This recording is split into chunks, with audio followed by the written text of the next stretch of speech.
പിന്നെ ഇതൊന്ന് കുടിച്ചാട്ടെ നീ. ഇതെന്നാ? പാലാണ്, കുങ്കുമപ്പൂവലിട്ട് കാച്ചിയ പാലാണ്. എനക്കൊന്നും വേണ്ട. എല്ലി വേണ്ട വേണ്ട അങ്ങൊന്നും എങ്ങനെ ശരിയാവാ? ആദ്യത്തേനോ കുടിക്കാൻ പറഞ്ഞിട്ട് നീ കുടിച്ചില്ല, അതിന്റെ ഗുണം കാണാനും ഉണ്ട്. എന്തെന്നാണ് കറുത്തിട്ടൊരു നിറവില്ലാണ്ട്. ഇതിലെങ്കും കുറച്ച് കുഞ്ഞിക്ക് നിറം വരട്ടെ, കുടിച്ചാട്ടെ നീ. കുറച്ച് കറുത്തു പോയിന്ന് വെച്ചിട്ട് എന്റെ കുഞ്ഞിക്ക് ഇപ്പൊ ഒരു കുറവുമില്ലല്ലോ. ഒക്കെ നല്ല ഹെൽത്തി ആയിട്ട് തന്നെയല്ലേ ഇരിക്കുന്നത്. കറുത്താലും വെളുത്താലും വരുന്ന കുഞ്ഞി നല്ല ആരോഗ്യത്തോടെ കിട്ടണം എന്നല്ലേ നമ്മൾ പ്രാർത്ഥിക്കുന്നുണ്ട്. ഇതിന് ഈ കറുപ്പും വെളുപ്പും മാത്രം നോക്കിയിട്ട് നിൽക്കുന്നത്. വെളുത്തേനെ കൊണ്ട് വേറെ എന്തെങ്കിലും കിട്ടാനുണ്ടാ? എനക്കൊന്നും വേണ്ട, അമ്മ തന്നെ കുടിച്ചോ. അന്ന് നിനക്ക് വേണ്ടെങ്കിൽ ഞാൻ കുടിച്ചോളാം. ഇങ്ങനെയുണ്ടെന്ന് പറഞ്ഞ് മരിക്കാൻ കഴിയില്ലല്ലോ. കുടിച്ചോ. അങ്ങനെയെങ്കിൽ അമ്മേന്റെ മനസ്സിന്റെ കറുപ്പലും മാറി വെളുപ്പാവട്ടെ. എപ്പോ ഒരു കറുപ്പും വെളുപ്പരും വരെ മോനെല്ലാം വെളുത്ത് തുടുത്തിട്ടാന്നല്ലേ ഇരിക്കും. മഴ കണ്ടിട്ടാണ് കൊടയും തൂക്കി ഇറങ്ങീനി. ഇപ്പൊ അന്ന് നല്ല വെയിലും. എന്റെ അലക്കുവാടെ നിന്നു. മഴേനെയൊന്നും നമ്പിക്കൂടപ്പാ. രണ്ടാമത്തെ ആണെങ്കിലും ബന്ധത്തിലല്ലേ, കൊണ്ടു കൊടുക്കാണ്ടിരിക്കാനും കഴിയില്ലപ്പാ. മോളെ, നീ പുറത്തന്നെ ഉണ്ടാ? നിന്നെ കാണാനാ അമ്മായി ഇങ്ങോട്ട് വരുന്നല്ലേ. അമ്മായി വാ. അല്ല, ഇതെന്തൊരു ഇരുട്ടായി ഇരിക്കുന്നു. എപ്പോ ഇങ്ങനെ തന്നെയാ? നടക്കലൊന്നുമില്ലേ? ഇങ്ങനെ ഇരുന്നാ കുഞ്ഞിന്റെ തല നീളുവേ. ഇല്ല, ഞാൻ ഇപ്പൊ ഇവിടെ ഇരുന്നിനത്രേ. നിന്റെ അമ്മ ഓർത്തോണേ. ഞാൻ വിളിക്കാം.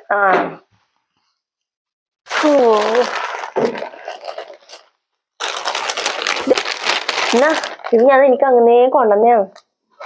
ഇതെല്ലാം എന്തിനാന്നമ്മായി?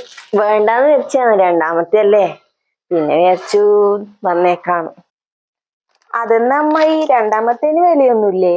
ഞാൻ അങ്ങനെ പറഞ്ഞു നല്ലപ്പാ. അത് പറയുന്ന ആ വെയില് അങ്ങനെ വന്നു പോയതാണ്. അല്ല, നിനക്കിപ്പോ എത്ര മാസായി? എനിക്കിപ്പോ 9 തുടങ്ങി. 9 തുടങ്ങിയാ? വയറ് കാണുമ്പോ തന്നെ പേടിയാവുന്നപ്പാ. ഇതധിക നാളൊന്നും പോവൂല കേട്ടാ. വയറ് കണ്ടാലറിയാ പെണ്ണാന്ന്. നിന്റെ ആദ്യത്തെ പെണ്ണെന്നല്ലേ? ആമ്പിള്ളേരെ കിട്ടാനും യോഗം വേണപ്പാ. എന്നെല്ലാം കാണുന്നില്ലേ, 2 ആണാണ്.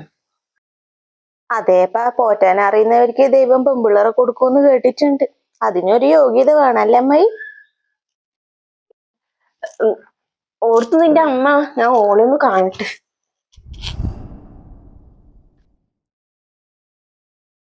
മോളാ? എന്തിനാ ഇങ്ങനെ നടക്കുന്നത്? ആദ്യത്തെ ഓപ്പറേഷൻ അല്ലേ, ഇനി നടന്നതിനെ കൊണ്ട് വലിയ കാര്യമൊന്നുമില്ല. ആദ്യത്തെ ഓപ്പറേഷൻ ആണെങ്കിൽ ഇപ്പൊ രണ്ടാമത്തത് ഓപ്പറേഷനെ ചെയ്യൂലോ അവര്. ഞാൻ വെറുതെ നടന്നതാന്ന് എന്റെ ചേച്ചി. ഡേറ്റ് എല്ലാം കണ്ടു വെച്ചിട്ടുണ്ടാവും അല്ലേ, നല്ല നക്ഷത്രം എല്ലാം നോക്കിയിട്ട്. നിങ്ങൾക്കെല്ലാം എന്നാന്നിപ്പാ? പോണം, ഒരു ഡേറ്റ് എടുക്കണം, ആ സമയത്ത് പോയിട്ട് അഡ്മിറ്റ് ആവണം, ഓപ്പറേഷൻ ചെയ്ത് ഇങ്ങ് എടുക്കണം. ഒരു സിബ് തുറക്കല്ലേ വേണ്ടു. അതേപ്പാ, പറയുമ്പോ എത്ര പെട്ടെന്ന് തീർന്നു. നിങ്ങൾ ഈ പറഞ്ഞ സിബില്ലേ, അത് നിങ്ങളെ പേഴ്സിന്റെ ബാഗിന്റെ ഒന്നല്ല, എന്റെ വയറിന്റെയാന്ന്.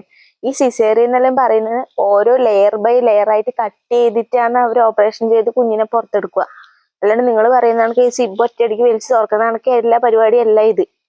പിന്നെ ആ സിബ് പൂട്ടിയിട്ടാകുമ്പം അതിന്റെ തരിപ്പും അനസ്തേഷ്യയും ഒക്കെ കഴിഞ്ഞിട്ടില്ല, ഒരു വേദന വരാനുണ്ട്.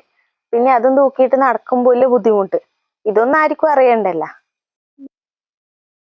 അല്ല, ഞാൻ പറഞ്ഞാന്നപ്പാ. അല്ല, ഈ സിസേറിയൻ കഴിഞ്ഞാ പിന്നെ ഈ കുട്ടികളോടൊന്നും സ്നേഹമില്ല. എന്നെ ആരും വിളിക്കുന്നുണ്ട്, പോന്നേ.